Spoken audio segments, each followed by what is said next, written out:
Halo, kita jumpa lagi dalam video yang kedua yang merupakan kelanjutan dari video kita yang pertama.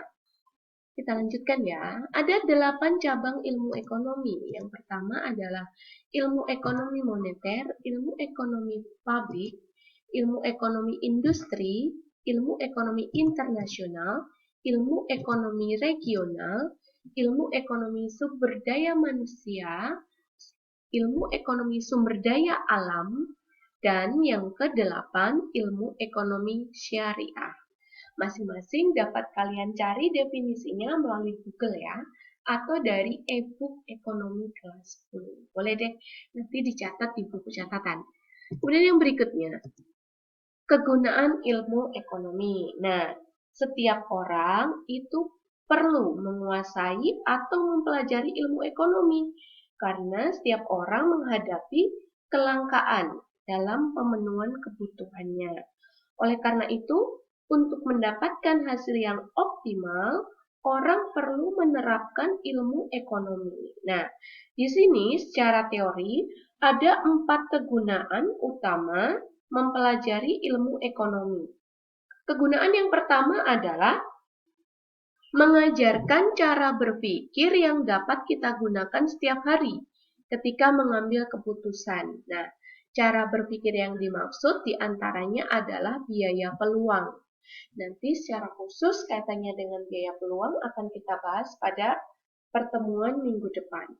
Biaya peluang adalah alternatif terbaik yang kita korbankan ketika mengambil suatu pilihan. Nah, seringkali setiap dari kita dihadapkan pada banyak pilihan. Nah, pilihan itu harus kita ambil dengan mengorbankan pilihan yang lain. Nah, disitulah akan terjadi biaya peluang. Lebih jelasnya kita bahas pada minggu depan. Kemudian cara berpikir yang kedua adalah marginalitas. Adalah proses menganalisis biaya atau manfaat tambahan yang timbul dari suatu pilihan. Nah, ini disebut dengan cara berpikir marginalitas. Kemudian yang ketiga adalah cara berpikir efisien, pasar efisien, yaitu suatu kondisi di mana kesempatan memperoleh laba terhapus hampir dengan seketika karena sebagian besar orang mencari peluang laba yang sama sehingga hanya sedikit peluang yang tersisa. Artinya apa? Di sini semua berebut untuk bisa mendapatkan laba dengan kesempatan yang sama.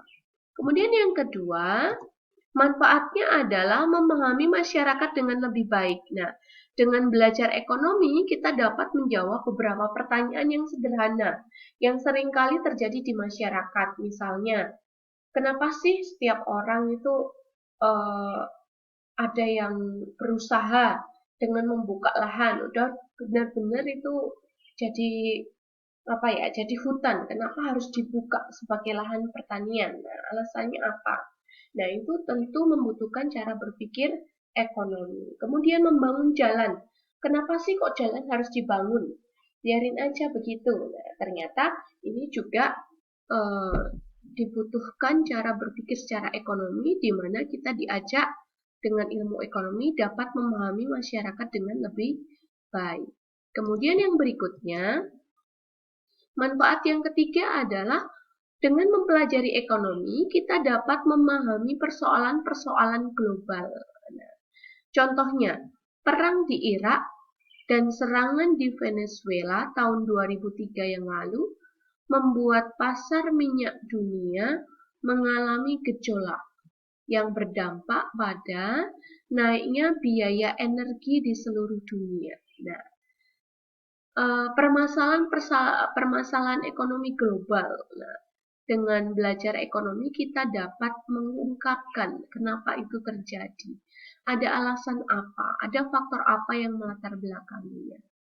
Kemudian yang berikutnya, manfaat keempat, kenapa kok belajar ilmu ekonomi adalah menjadikan kita sebagai pemilih yang berkompeten. Nah, contoh ketika pemilu, nah, ikut berpartisipasi dalam pemilu, memberikan suara pada persoalan-persoalan yang memerlukan pemahaman tentang ilmu ekonomi mendasar. Nah, Kemudian inti masalah ekonomi. Kita masuk ke bab yang bagian ketujuh ya. Nah, sebenarnya yang menjadi inti masalah ekonomi berkaitan dengan kelangkaan. Sekali lagi, kelangkaan ini menjadi inti masalah ekonomi. Kelangkaan atau scarcity adalah kondisi di mana manusia memiliki sumber daya ekonomi yang terbatas untuk memenuhi kebutuhan yang tidak terbatas. Nah, apa saja yang menyebabkan terjadinya kelangkaan? Sehingga dibutuhkan alternatif atau tindakan ekonomi tertentu. Penyebab kelangkaan diantaranya yang pertama adalah keterbatasan benda pemenuhan kebutuhan di alam. Ya, kemudian contohnya ya, contoh keterbatasan pemenuhan kebutuhan di alam. Contoh, pembentukan minyak bumi. Nah, itu kan butuh waktu jutaan tahun. Sementara proses untuk memproses pengambilan minyak bumi itu berlangsung cepat. Sedangkan pembentukannya sendiri untuk bisa menjadi minyak bumi itu butuh waktu lama, jutaan tahun. Nah, ini bisa menyebabkan terjadinya kelangkaan. Kemudian yang kedua adalah kerusakan sumber daya alam akibat ulah manusia. Ini pun bisa menjadi penyebab terjadinya kelangkaan. Contoh, banyak hutan yang gundul, ya, pembalakan liar, pembukaan lahan atau ladang untuk ladang atau perkebunan, penangkapan ikan dengan cara yang tidak benar. Nah, ini merupakan contoh kerusakan SDA akibat ulah manusia. Kemudian yang ketiga, penyebab kelangkaan yang ketiga adalah keterbatasan kemampuan manusia mengolah sumber daya ekonomi yang ada.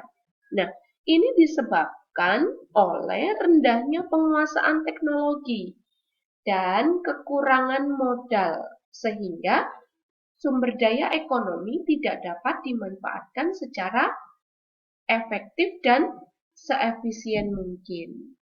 Kemudian, penyebab kelangkaan yang keempat adalah peningkatan kebutuhan yang lebih cepat dibandingkan dengan penyediaan sarana pemenuhan kebutuhan. Nah, peningkatan jumlah kebutuhan manusia itu menyebabkan bertambahnya jumlah kebutuhan.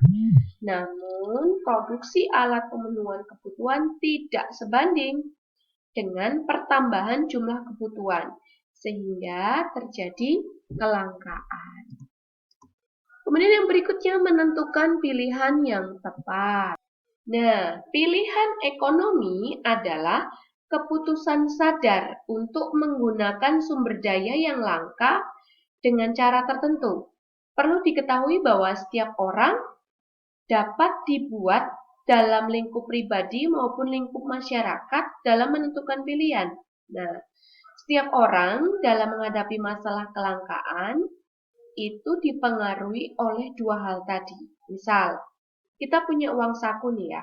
Nah, kemungkinan uang saku itu yang kita miliki dapat digunakan untuk membeli berbagai macam hal. Namun, kita dipaksa untuk memutuskan atau untuk memilih berapa banyak barang yang dapat kita beli. Nah, untuk membuat pilihan, kita perlu menyeimbangkan manfaat yang kita peroleh atau yang kita miliki dengan biaya yang harus kita keluarkan atau harus kita korbankan. Nah, untuk itu perlu diketahui hal-hal yang perlu dipertimbangkan dalam menentukan pilihan.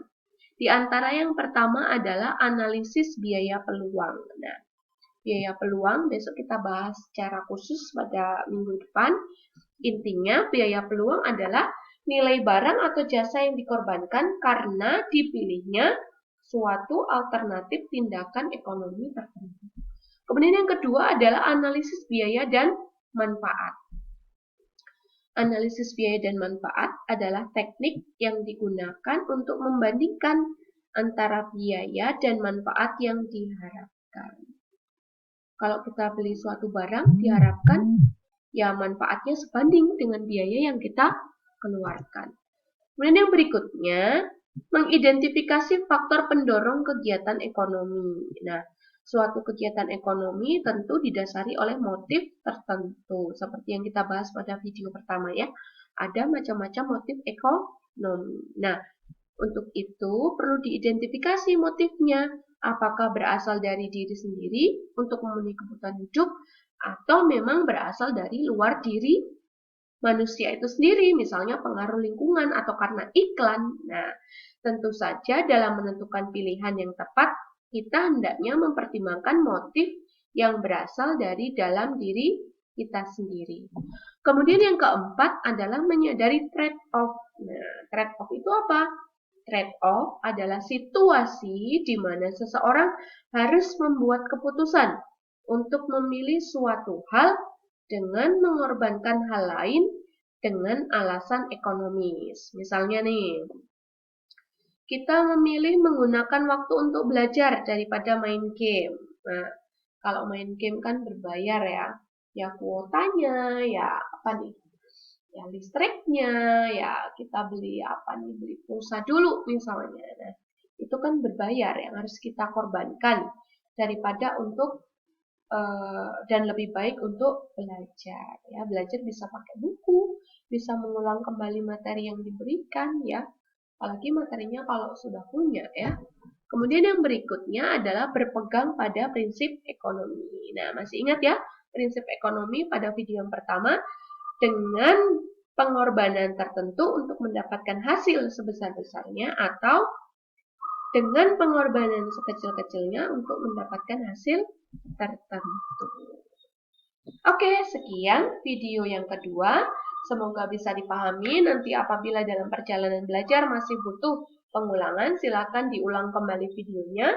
Kemudian setelah ini kalian akan menjawab beberapa pertanyaan yang akan saya berikan melalui file yang saya kirimkan melalui Google Classroom. Sekian untuk video yang kedua. Terima kasih dan salam sehat untuk kita semua.